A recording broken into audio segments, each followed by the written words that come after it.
Hi coaches, Missy Hacker here, and we are on day 6 of our Emerald to Diamond training. Today I get to talk to you about the exciting topic of a contact list and having a action plan. I think, let me look, make sure. Oh yes, contact list and action plan, I was right, okay? Some of you may be like, really, Missy, this is exciting, but I actually am really excited to talk to you about this whole contact list concept because I have made some mistakes in my business when it comes to keeping track and using or not using a contact list. So my intention today is to teach you those lessons and make it so you don't have to go through the same thing that I did. So when I first started as a coach, I was really good about keeping track of those people that I was adding to my network, those people that I was inviting to challenge groups and inviting to coaching. And I used one of those notebooks, you know, just a simple like notebook that your kids would use at school. And I was really, really good at it. Okay. And then what happened was, as my business started to grow, I found myself hitting Success Club every month. I was adding to my team every month. And so I truly thought, well, hey, I'm doing okay. So I don't need to take this extra step of tracking these people because I'm still hitting my goals every month. I must not need to do this, right? I must not need to do this anymore. The other thing that played into that is this. Because I started with pen and paper, I thought, you know, I need to like get all high-techy here and I need to use some sort of online tracking system, right? Because this business is built online. We do everything online on the computer. So I need to do that. So I tried different systems. I have one coach that uses Insightly, many coaches actually that use Asana, and I tried to use Asana. What I found was it was very tedious for me. I felt like I was just wasting my time entering all this information into this lovely system that would have tracked like a million things, whatever I wanted it to. But for me, it was slowing me down, or so I thought in my mind. And so I just didn't do it. I was like, I don't want to do this. This is not fun.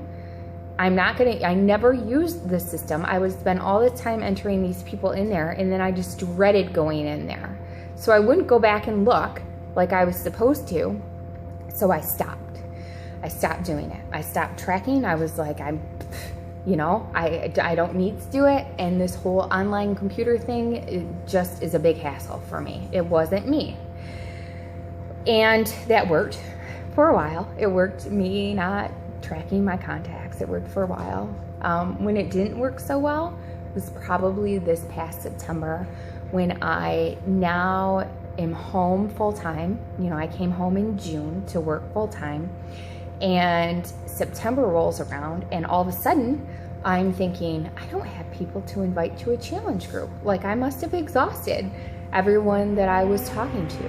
And all of a sudden I don't have as many people to talk to about coaching. And, you know, I just felt like I didn't have any sort of way for me to assess whether or not I was doing things daily that moved my business forward. And I was like, you know, I really need to get back to tracking people that I'm adding to my contact list, because if I'm struggling a month, but I can go back and look at something and say, yes, Missy, it was a tough month, but look, you added 5 people a day to your contact list. You did what you set a goal, you know, for. Then you're doing what you should be doing to move your business forward. And so I had to come up with some way to get myself back into the whole tracking of my contact list, right? So this is what I came up with. You ready for this? I found this Trapper Keeper. It's a notebook. It's not one of those hardcover Trapper Keepers, you know, with the Velcro and the unicorns and rainbows. This is just like a planner, like a monthly planner, okay? And it has a monthly view, so I can write down what challenge groups I'm doing or whatever. But then it has this weekly view here, okay? And so each week I open up whatever week we're on, and these are the things that I track. I track my challenge group invites, who I invited to my challenge group.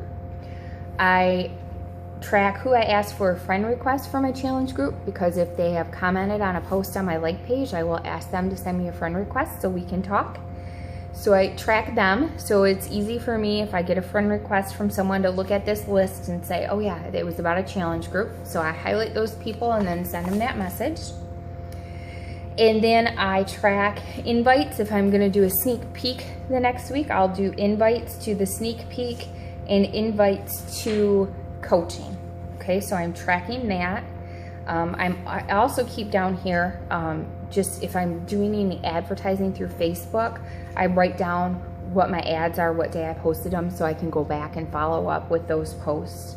But this is my tracking, you guys. This is what I use. I went back to pen and paper. I went back to what works for me, because I was spending so much time spinning my wheels trying to make myself fit into some sort of system that just wasn't working for me. Now, do I think forever I'll keep this? I don't know. You know, I don't know. What I have learned though is that I need to track.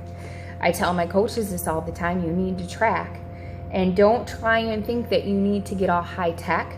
If this is what works for you, if pen and paper works for you, if you know you're going to be able to go back, like, so next month when I run a challenge group, if I want to go back and invite some people that I talked to, you better believe that I'm going to pull this list of people that I talked to during the week of September 15th. Oh, and guess what? There they are, right there. Real easy for me to look at, real easy for me to follow up with, right?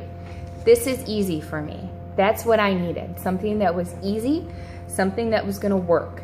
And so if you aren't tracking right now, if you aren't, you know, if you don't have any sort of contact list right now, I strongly urge you to do it. And I strongly urge you to find a system that works for you. And if that's pen and paper, then embrace it and love it and say, you know what, this is gonna make me more productive. Because when I go back and look, so last week, if I go back and look and say, for instance, you have a goal of selling 1 challenge pack a week or getting 2 Success Club points a week. So if I didn't hit that goal, but I go back and look and I say, you know what, I invited 34 people to my challenge group last week. And by the way, my goal is 5 people a day. So 5 times 7 is 35. And guess what? I'm pretty much on task because I don't really count the weekend days. So even if I didn't hit those 2 Success Club points, I'd be like, you know what?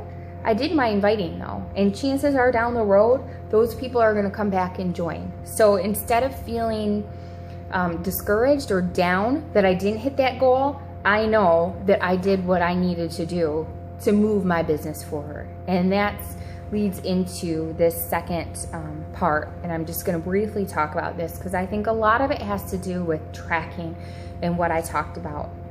But that's having a plan.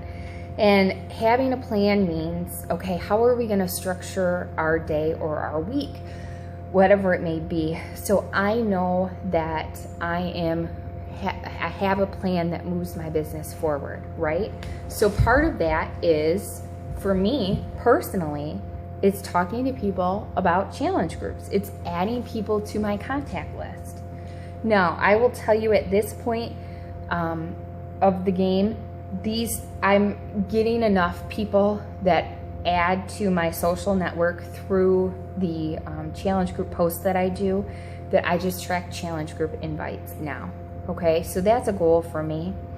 But if you're still building up your network, if you still feel like you need to work on building relationships with people, then set a goal for yourself of how many new people a day are you going to add to your Facebook page or your Facebook profile.